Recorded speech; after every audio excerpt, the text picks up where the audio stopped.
Kellemes délutánt kívánok mindenkinek, ez az Andrews City Live szokásos hétfői tartalma, a City Skylines 2, ahol tovább építjük az európai stílusú Flora városát. A mai alkalommal a 13 és feledik szintről a 14. szintre szeretnék feljutni, ennek érdekében pedig nem kevesebb, mint 25 000 tapasztalati pontot kell elérni, valamint feltett szándékom az is, amely ugyan a mai részben még nem fog sikerülni, de jelentősen közelebb fogunk tudni kerülni hozzá, hogy elérjem az első signature buildinget, amely a Villa City névre hallgat a light commerciálok között.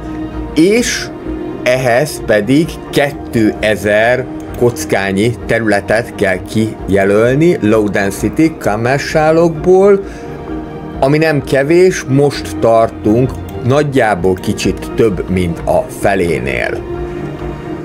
Viszont, hogy két legyet is üssünk egy csapásra, ezzel meg fogom azt is mutatni, hogy hogyan lehet bevásárlóközpontot építeni.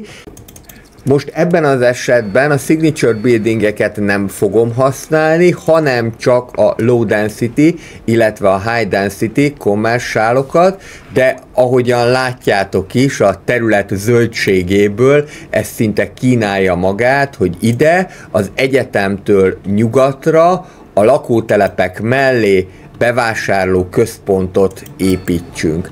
Ennek érdekében pedig kezdem a zónáknak a felosztásával. Itt lényegében arra törekszek, hogy ne legyenek nagyon-nagyon furcsa alakú zónák, amelyeket nehéz beépíteni, ahol sok üres, illetve holt tér található. Hozzáteszem, hogy amióta megvan ez a Detailers patch a játékban, azóta sokkal könnyebb az ilyen típusú zónákat is beépíteni.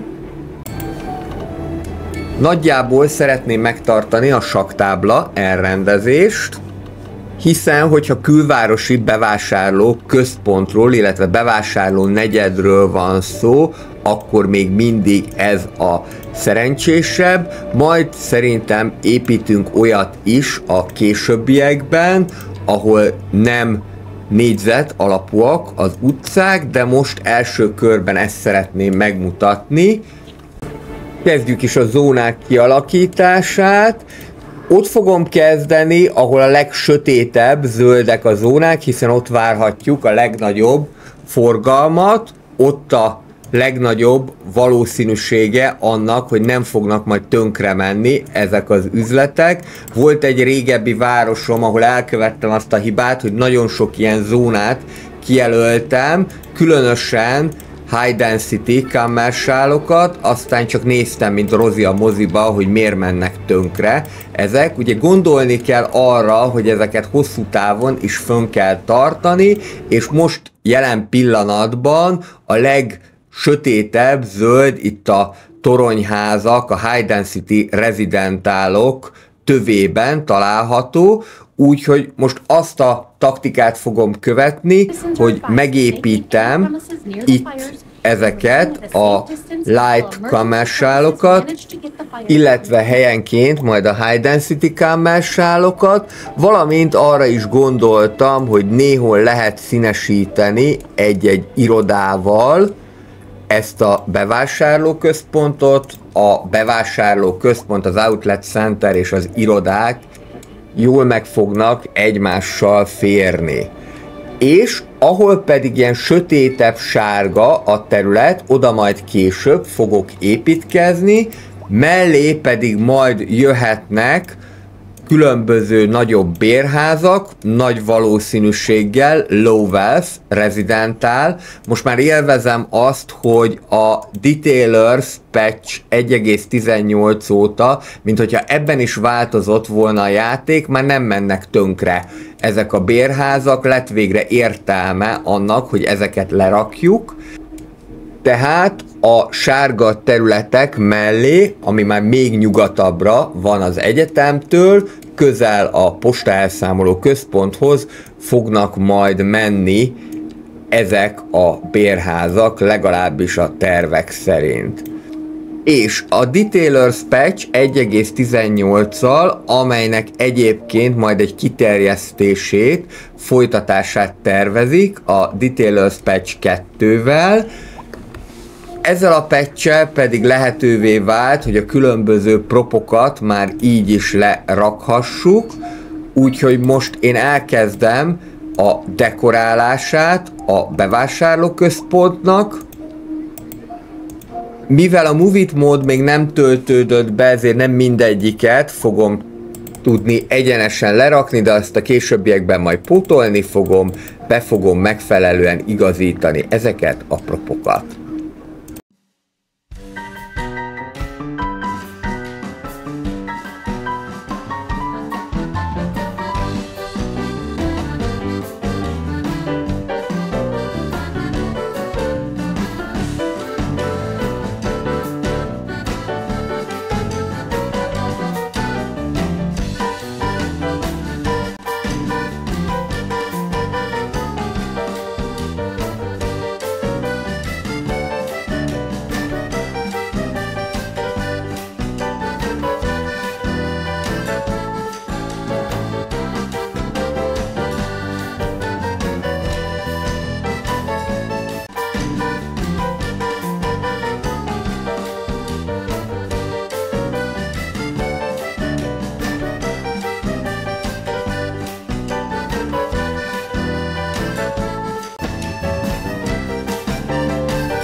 Ahogyan a korábbiakban is láthattátok, jelen pillanatban a dekorálás tehát úgy néz ki, hogy egyszerre kell használni a játék által beépített propokat és a Find It modot, mert hogy bizonyos elemek, például a lámpák és a kerítések még nem kerültek bele az alapjátékban, de a készítők azt ígérik, hogy ez változni fog a Detailers Patch 2.0 megjelenésével, valamint arról is volt szó a heti City Skylines aktualitásokban, hogy a Propline Tool-t valahogyan be fogják emelni a játékba. És akkor itt is vagyunk a mai nap legproblémásabb pontjánál, ami gondolom már sokaknak a kedélyét borzolta, hogy hétfőn megjelent egy közlemény a City Skylines-ról, és én ugyan kezdtem azzal, ami viszonylag jó híreknek mondható, de hát van bőségesen nem jó hírek is, úgyhogy akkor most lássuk sorban ezeket. El kell, hogy mondjam, hogy miután ezt megtudtam, kb. Felrobbantam, annyira ideges voltam, és nem azért, mert hogy csak a City Skylines létezne, mint játék, de hogy miért kell már megint elhalasztani azt a tetves kiegészítőt, azt nem tudom. Pontosabban tudom, csak nagyon-nagyon nem örülök neki. Egyébként a rajongók ezt meglepően, inkább azt mondom, hogy rezignáltan és nyugalommal fogadták, mint hogy idegesek lettek volna ettől a dologtól, de én nagyon ideges voltam. Na nézzük is akkor ezeket sorban. Tehát az első és legrosszabb hírek, hogy mind a Content Creator Pack-ek, mind pedig a Bridges and Ports DLC az csúszni fog megint egy negyed évet, ez immáron a harmadik csúsztatás. Eredetileg, talán emlékszik még rá valaki, a Bridges and Ports-ot 2023 negyedik negyedévére ígérték, most ott tartunk, hogy 2025 második negyedévében fog kijönni, illetve a két Content Creator Pack már szerintem, aki követi a csatornát, a nevét unalomig ismeri, a Modern Architecture, illetve az Urban Promenades az egy negyedévet csúszva 2024 negyedik negyedévében fog érkezni.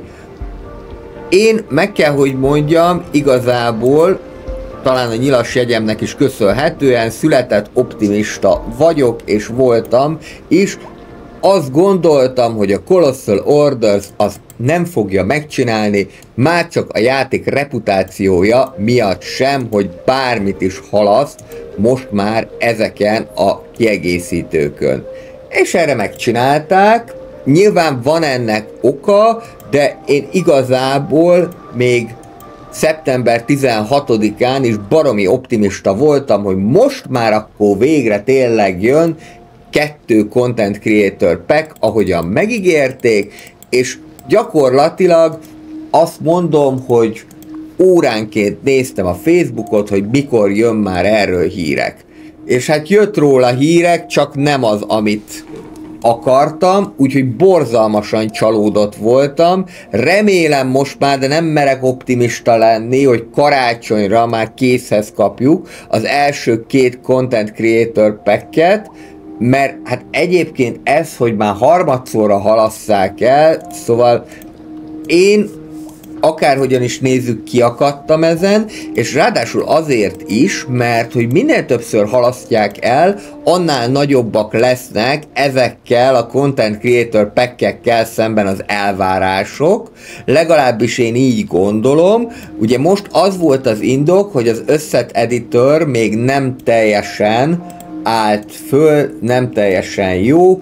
Előtte való pénteken Tamperében összehívtak egy konferenciát, valószínűleg, hogy akkor közölték a modderekkel is, hogy fiúk, ezt halasztanunk kell, vagy akkor állapodtak meg róla, bár általában az ilyen szendvicses konferenciák azok úgy szoktak zajlani, hogy olyankor szokták megmondani, hogy gyerekek, ez van, készhelyzet, és akkor legyetek még türelemmel, akár fejlesztői, akár pedig játékos oldalról is. Úgyhogy én nagyon csalódott voltam, mondom, a rajongók viszont nagyon-nagyon kultúráltan és szofisztikáltan fogadták ezt, hogy megint elhalasztották.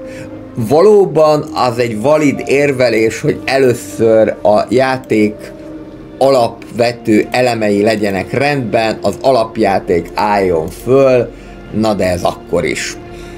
Viszont vannak olyan dolgok, amiket még megtudtunk a játékról, szerintem a napnak a vesztesei, ennek a hétfői napnak a vesztesei, itt szeptember 16-ról beszélek, egyértelműen a konzolosok voltak, mert hogy ők viszont kapták a nagy büdös semmit, tehát semmilyen információt nem tudtak arról mondani a készítők, hogy a játék mikor lesz játszható konzolon is. Ami megint csak gáz, mert én ugyan a PC-nek a fanja vagyok, és mindenképpen erre esküszöm, de ma már alapkövetelmény, hogy egy játék PC-n, konzolon, adott esetben pedig Xboxon is menjen. Például a Planet Coaster-t, amit szintén egyszer elhalasztottak, a Planet Coaster 2-t most november 6-án fog megjelenni, és komolyan esélyes, hogy arról is fogtok majd gameplayt látni a csatornán, az már eleve úgy jelenik meg, hogy PC-n is és konzolon is. Úgyhogy nem tudom, hogy hol élnek a készítők, de minden esetre ez a nem túlságosan jó hírek. Most abban reménykedem, hogy karácsony környékére legalább már meg fog jelenni ez a 2 Content Creator Pack, így azt lehet mondani, hogy tényleg olyan lassan készül, mint Luca széke. Ha egyáltalán megjelenik, az biztos, hogyha december közepéig nem kapunk erről hírt, akkor szinte borítékolható az, hogy még egy negyed évvel, vagy akár többel is el fogják ezeket halasztani, tehát most már nem merek optimista lenni.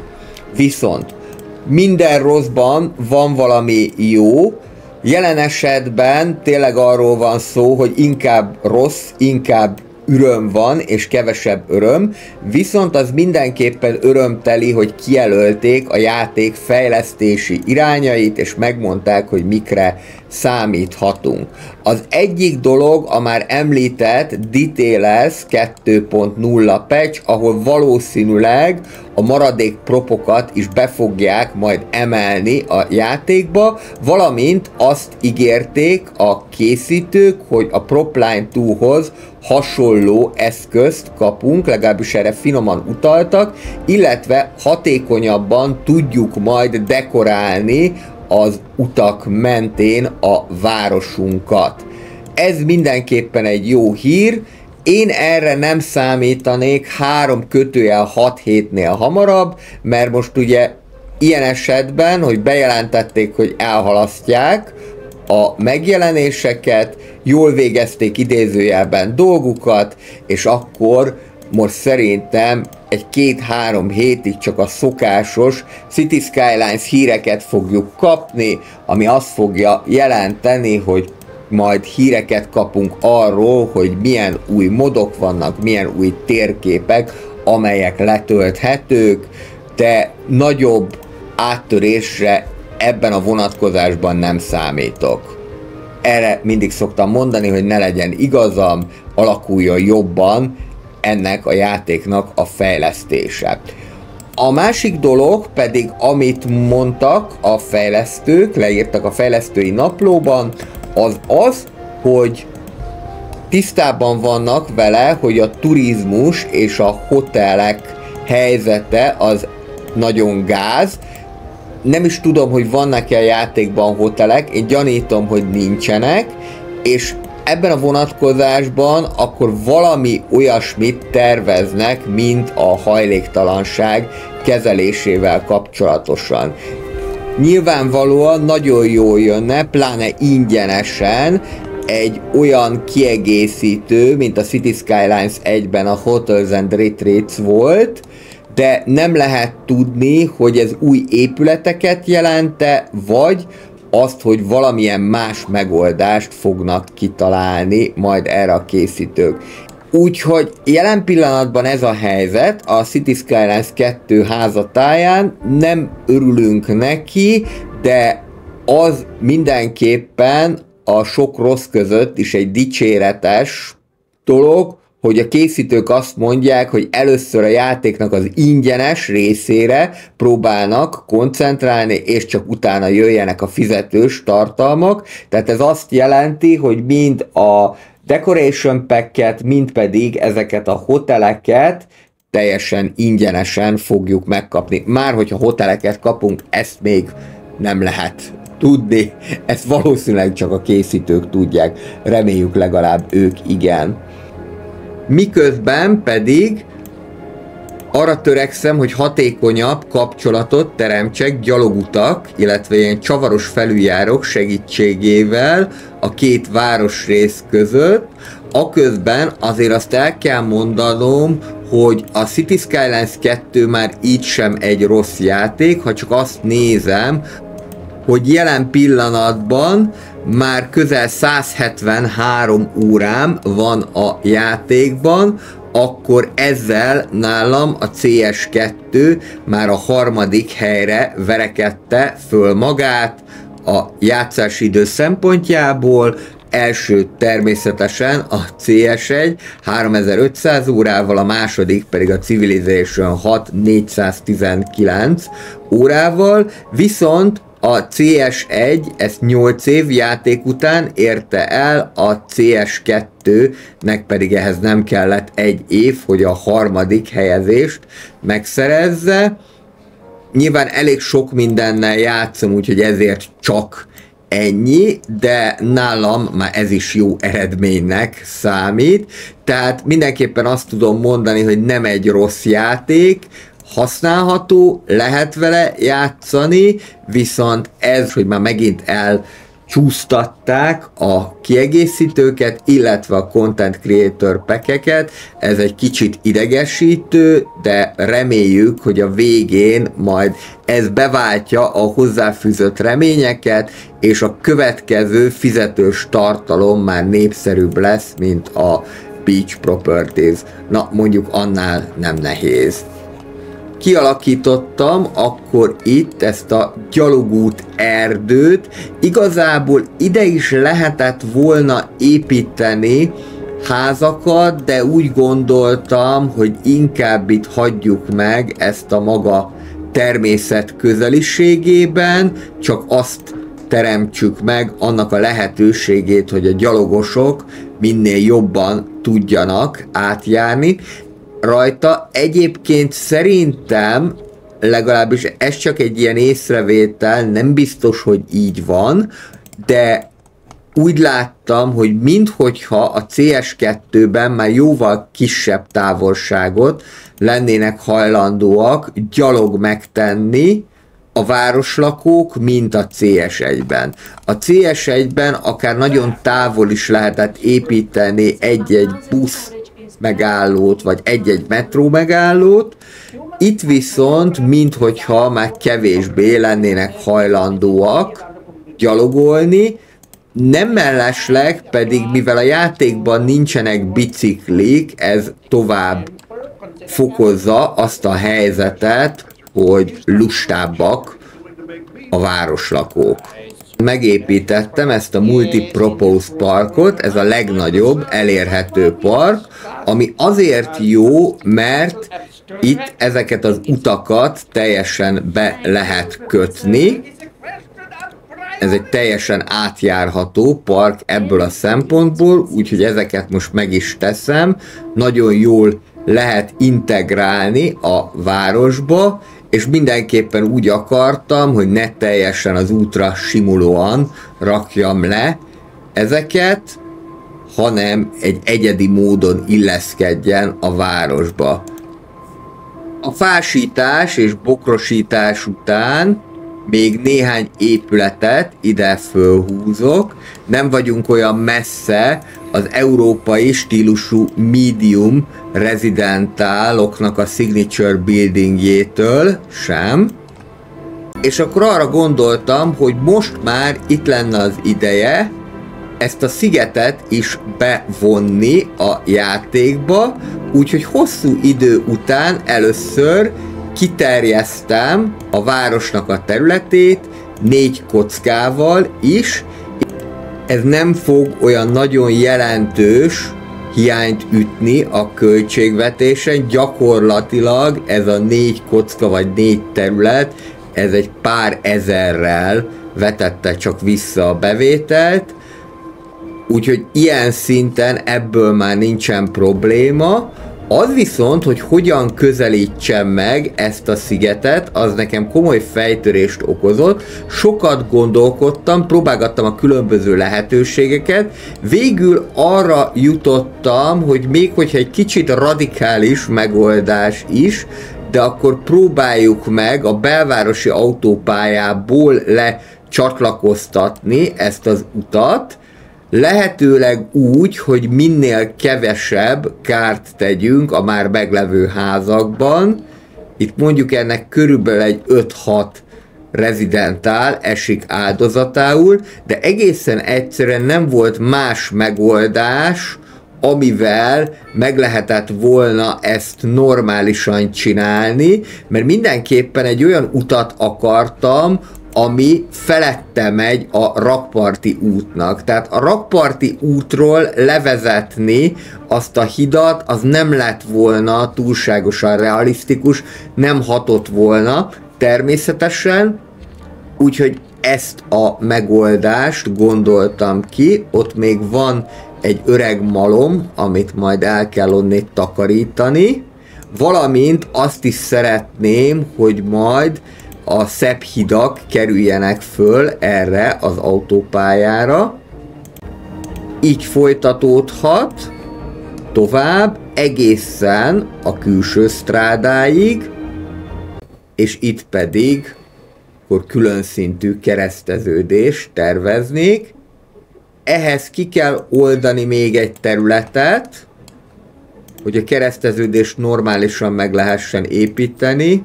Most nézem, hogy milyen rengeteg terület van még, amit nem oldottunk ki. Mondjuk a többsége az inkább hegyes, vadregényes táj, de miután ingyen van a tereprendezés, majd valószínűleg ezt is meg lehet oldani.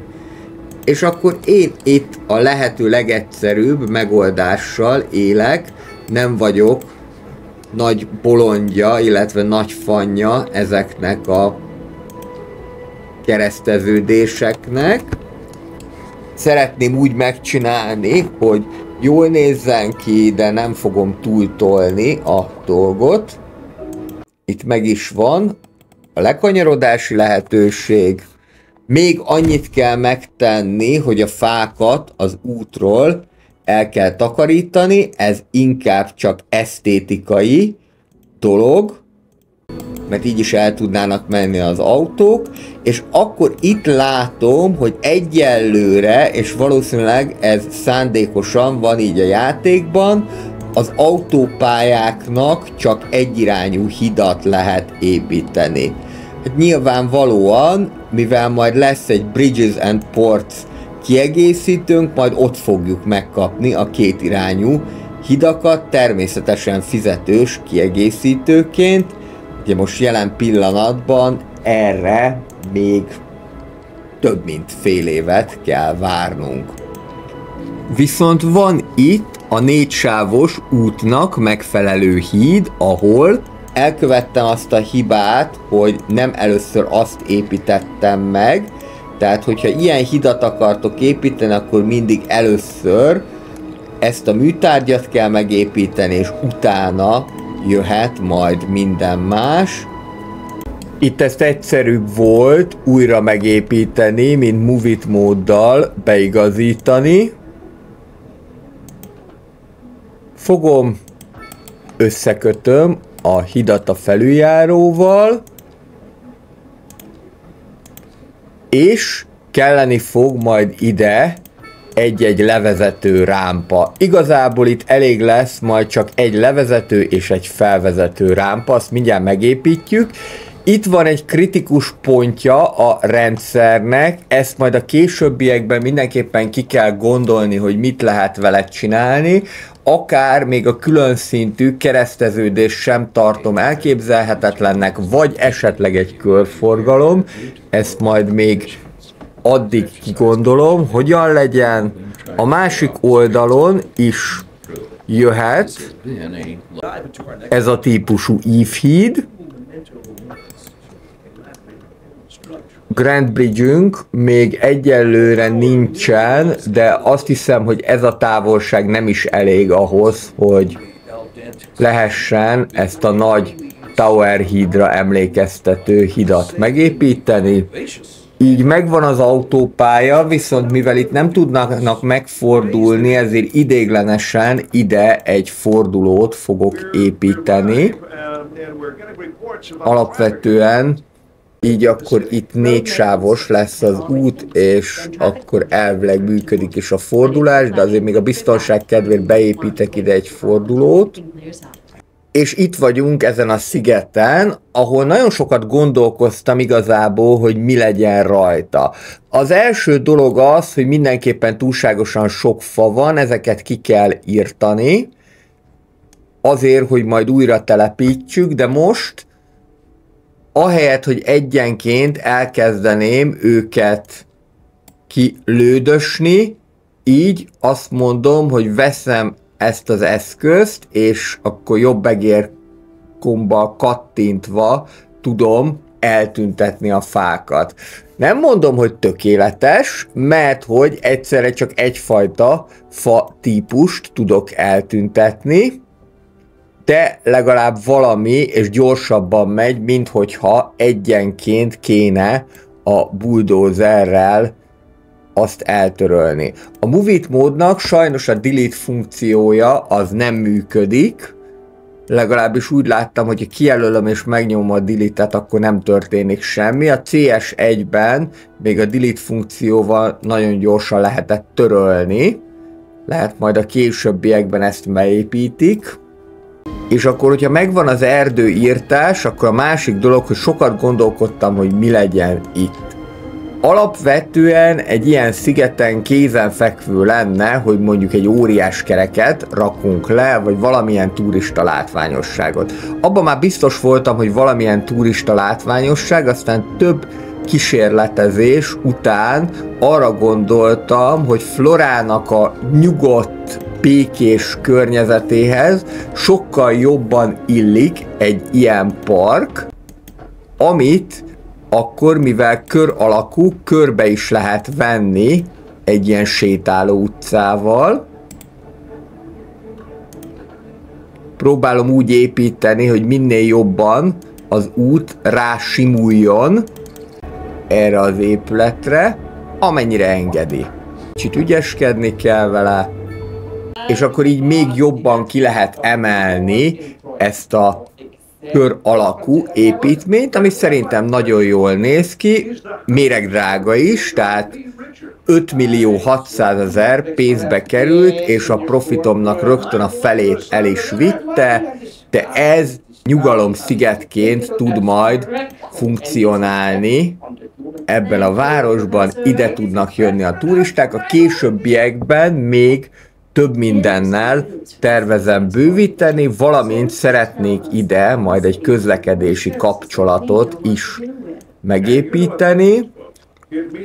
Itt semmiképpen sem szerettem volna, hogyha nagy épületek vannak, hanem ez így elegáns, így szép, azt gondolom, és még az óriás kereket is túlságosan nagynak és hivalkodónak éreztem. Lehet, hogy máshova majd lesz óriás kerék, de ide egyelőre bőven elég ez a harangtorony, illetve a parkolók. Azokból is természetesen 2 darab elég lesz egyelőre. Mondjuk így a kicsi útnak a 2 oldalán, és így néz ki a mi harangtornyunk. És mondom, a későbbiekben majd még további parkokat fogok ide telepíteni. Majd ahogyan kijön, meg az is lehet, hogyha megjelenik még egy Detailers patch, akkor esetleg további parkokat is fogunk kapni. Jöhet az autópálya lehajtójának a megépítése. Ez se olyan könnyen adja meg magát, de végül is kalandos úton sikerült levezetni egyszer.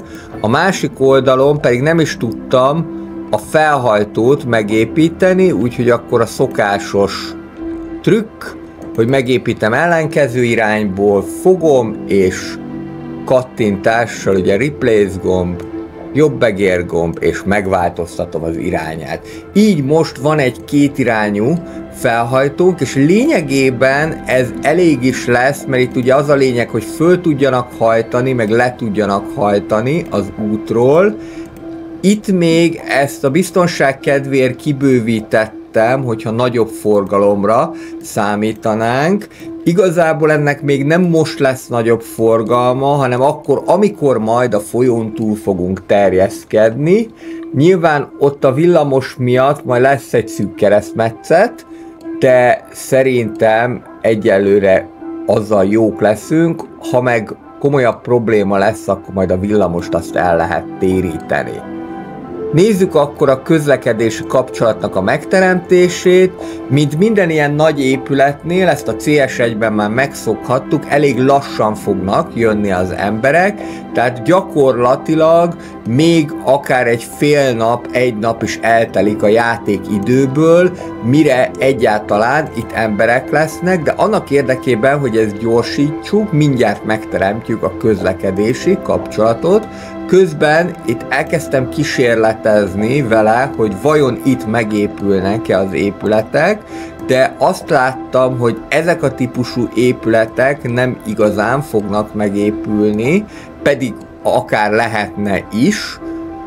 de a játék az úgy van beállítva, hogy itt kizárólag az alacsony népsűrűségű kereskedelmi egységek fognak megépülni. Mindjárt ez látszani is fog. Egy törlés, és még a sorházak sem akarják az igazságot, úgyhogy akkor ehelyett jöhetnek a kámersálok. Jöhet a közlekedési kapcsolat megteremtése a harangtoronnyal, ami praktikusan egy busz lesz. Mégpedig arra gondoltam, hogy mivel ez jelenleg a város külterületének számít, de az Intercity Bus amúgy is errefele fog jönni, ez pedig egyúttal jó alkalmat ad arra, hogy visszakapcsoljam a központi buszállomást, és minden egyes járatot akkor ide bevezetek. Azért így mégiscsak jobban néz ki. Van bőven helyünk, de ez még majd bővíthető, mint ahogyan ezt meg is fogom tenni. Egyrésztről jöhet az elektromos újratöltő állomás, másrésztről pedig további 6 hellyel lehet kibővíteni ezt a nagy buszállomást, és akkor jöhet az új Intercity Bus. A régit azt megszüntettem, nem sok helyen fog megállni, itt ahol van villamos kapcsolat, itt mindenképpen, itt a harangtoronynál, és utána már csak a másik városban. És vissza ugyanazon az útvonalon. Így akkor használni fogja ezt az új autópályát is. Majd ezeket egyébként lehet, hogy el is nevezem, ezeket az autópályákat. Kész az autóbusznak az útvonala, és ez a korábbiakhoz hasonlóan szintén a zöld színt fogja viselni, de már arra gondoltam, hogy a jelzésében is megkülönböztetett legyen, ezért ezt a PR Regional Bus nevet fogja kapni. És már ki is rajzottak az Intercity buszok. Következzék most a partmenti szakasznak a megépítése, amelyet sokféle lakóépülettel próbálok minél változatosabbá tenni, valamint a villamoshálózat kiterjesztésével a közlekedési kapcsolatot is megteremtem a városnak ezen a részén.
így néz ki most akkor a part.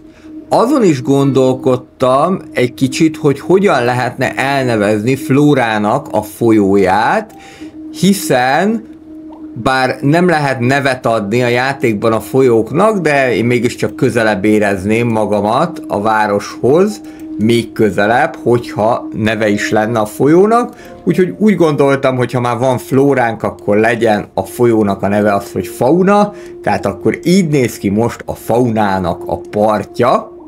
A nagy építkezés közben pedig azt látom, hogy valószínűleg a jégeső az kegyetlenül elverte itt az ipari létesítményeket, ezzel együtt pedig az olajmezőt is, úgyhogy akkor most ezt is újra meg kell építeni, de annyit csináltam vele, hogy ha már újra építettem, akkor megfordítottam, és így néz ki most az új olajmező.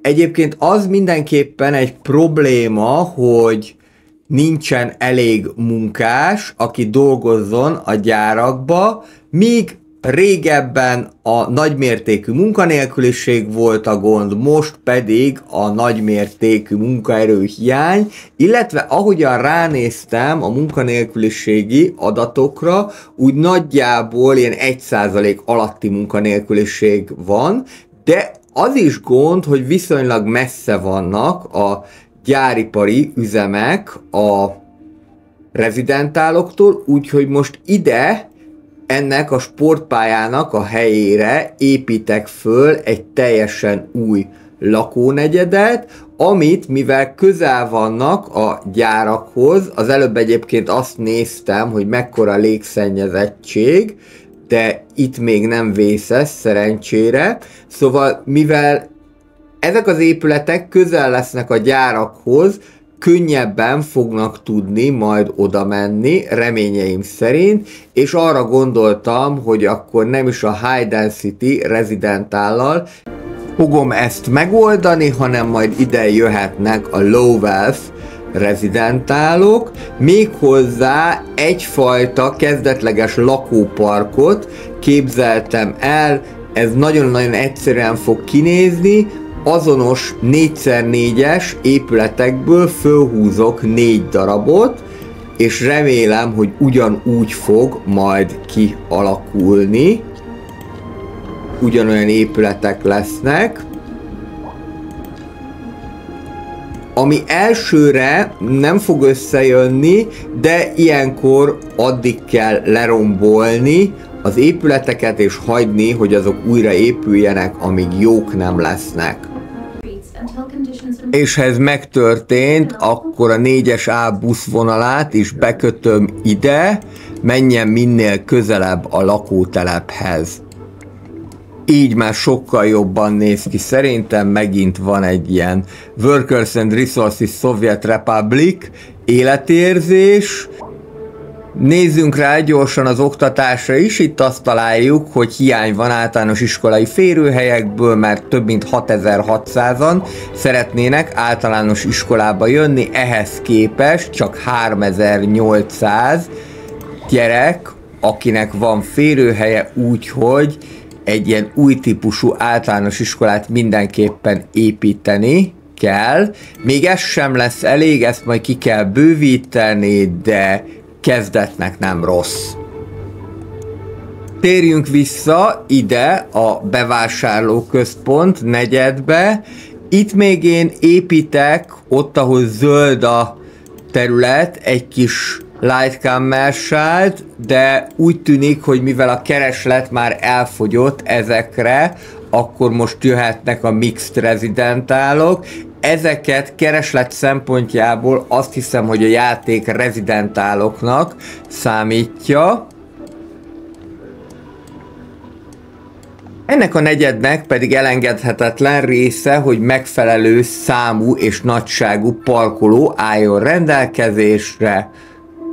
Én most a kicsi parkolókat választottam, de abból viszont minél többet fogok lerakni, hogy akik idejönnek vásárolni, azoknak ne legyen problémájuk azzal, hogy hol parkoljanak, valamint jöhet a másik típusú, ez a kedvenc parkolóm, ez a fedett parkoló, viszont akkor csináljuk meg normálisan, hogy szimmetrikus legyen, a kettő egy vonalban végződjön, ide közé pedig akkor be lehet rakni kis gyalogutat, illetve itt ezt 3 fával meg is lehet oldani. Aztán meg, ha végre sikerül már elérni a Commercial Signature buildingeket, akkor még majd azokat is be fogom ide építeni. Most megint visszajött a kereslet a commercialok iránt, úgyhogy akkor építkezzünk, valamint építkezzünk ide is, hiszen itt a bérházas részen van igény arra, hogy letegyünk 1-2 szupermarketet, illetve ami épülni fog, ugye erről már beszéltünk, hogy a játéknak a kereskedelmi részét is jobban ki lehetne még dolgozni, realisztikusabban, hogy például mondjuk ilyen helyre ne épüljön olyan épület, ami mondjuk műanyagot árusít, hanem rendesen egy szupermarket létesüljön oda. Jöhet a sétáló utca további meghosszabbítása.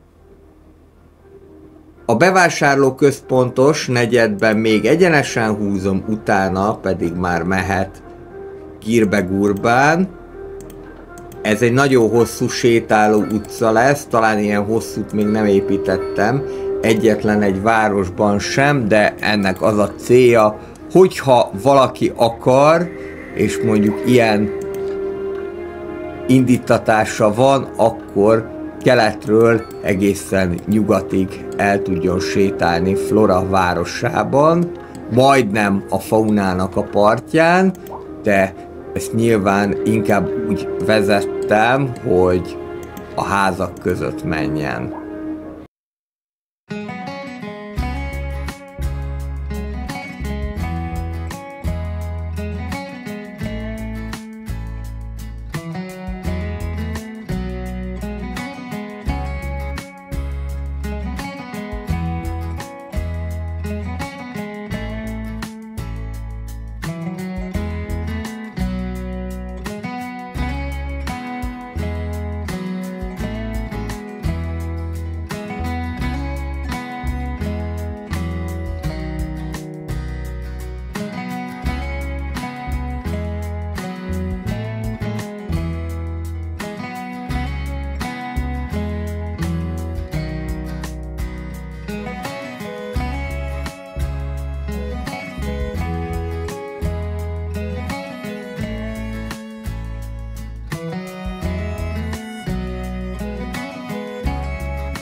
Igen közel vagyunk már a 14. szinthez. Én itt most még a postaelszámoló központ mellett építek 1-2 bérházat.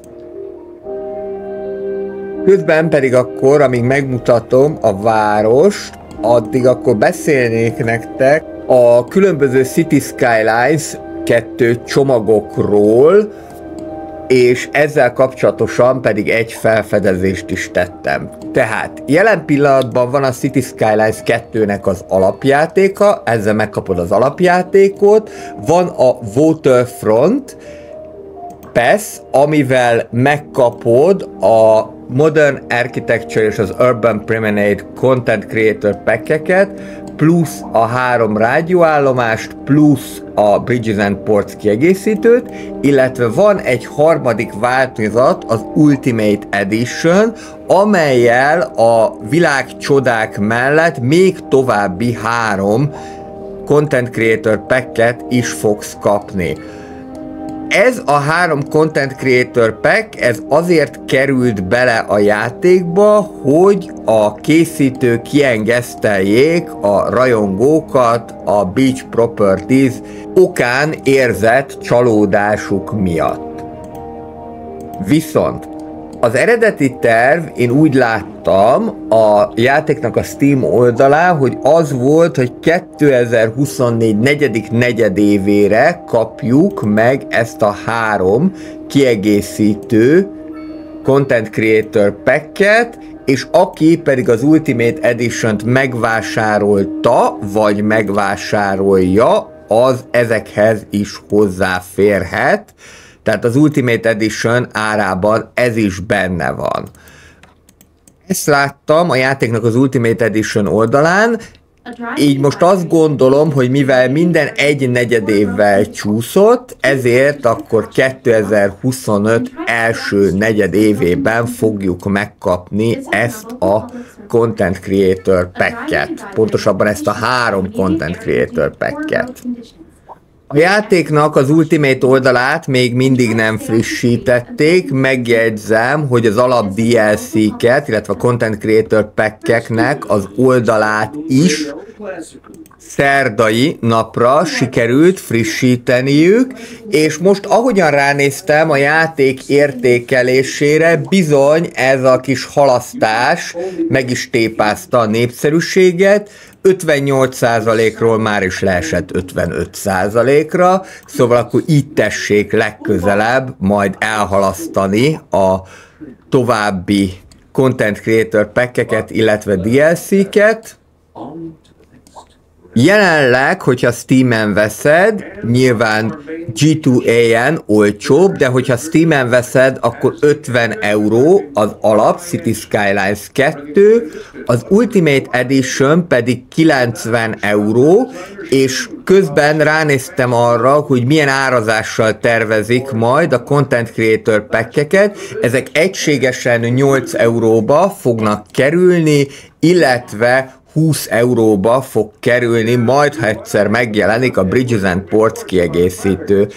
Ebből az egészből csak azt akartam kihozni, hogy mivel közeledik a karácsony, lehet, hogy érdemes meggondolni, aki elkötelezett City Skylines fan, hogy inkább az Ultimate Edition-t vegye meg, mert hogyha ezt így hozzáveszem, akkor már is kapott 86 euró értékű játékot, ezzel az egy kiegészítővel és a 2 Content Creator Packet, de hogyha még további 3 Content Creator Packet hozzáveszem, akkor nagyjából 120 eurónyi értékű játékot lehet megszerezni 90 euróért. Tehát ezt érdemes lehet meggondolni. Én bíztam annyira, és bízok is annyira a City Skylines 2-ben, hogy inkább a nagyobb csomagot választottam. Közben pedig besötétítettem, megmutatom Florát éjszaka is. Egészen jók már ezek a fények, de nyilván, hogyha majd még több nagy irodaház lesz, akkor lesz ez igazán látványos. Ugye most egy ilyen kisvárosiasabb jellegű várost fejlesztünk, de mindenképpen majd szeretném Eurográdot is folytatni, illetve előbb-utóbb egy teljesen új várost is kezdeni, annak érdekében, hogy a városépítésnek még több oldalát és színét mutathassam meg. Sikerült elérnünk a 14. szintet, Ezzel akkor én megköszönöm a szíves figyelmeteket, ez lett volna a heti City Skylines 2.